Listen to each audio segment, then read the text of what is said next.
Shalom, this is Rabbi Lang, and here's a thought for the week. Many times in life, the issues that come up, it's because we have doubts in whether we're going to be successful.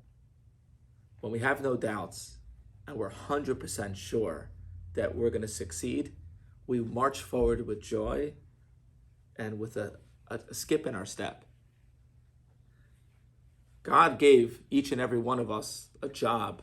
He sent our souls down to earth to live life joyfully, doing His commandments, fulfilling His mitzvot, making this physical world a holy place for God. And many times we get distracted. We have to know that we are 100% guaranteed success in our lives and living happy lives as a proud Jew, fulfilling God's commandments. In this week's Torah portion, the spies are sent by Moses, and they're told to check out the land of Canaan and see the best way to conquer it. They weren't asked whether they would be able to conquer it. They were just asked the best way to conquer it. When they got there, they saw giants, and they said, first of all, when they came back, yes, the land is a land of milk and honey, but the people are too strong for us. We won't make it. We won't be able to conquer the land. And thus, because of them, the Jews wandered for 40 years in the desert because the Jewish people listened to them. Only Joshua and Caleb were the ones that did not listen.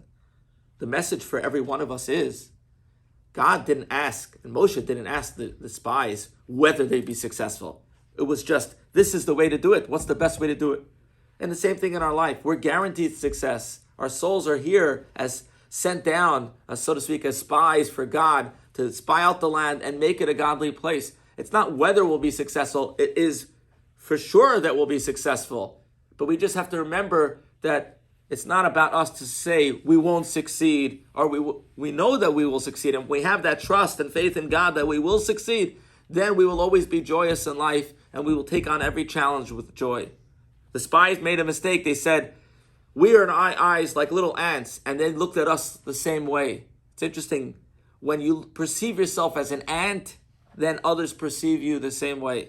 As a Jew, when we perceive ourselves with pride, and we stand strong for Israel, for the Jewish people, for God, for the Torah, for the morality and ethics of God, then people perceive us that way. But when we look ourselves small, then we're perceived the same way. At this time of challenging times in all of the world, and especially Israel, we have to stand strong with Jewish pride, adding in Torah, adding Shabbat candles, and putting on tefillin and giving charity, and giving our kids a Jewish summer education by going to a Jewish summer camp, and by adding in our pride. The opposite of what happened when the spies came back, will succeed in our mission of transforming this world to a godly place for all of mankind with joy, and that is the coming of Mashiach now. Amen.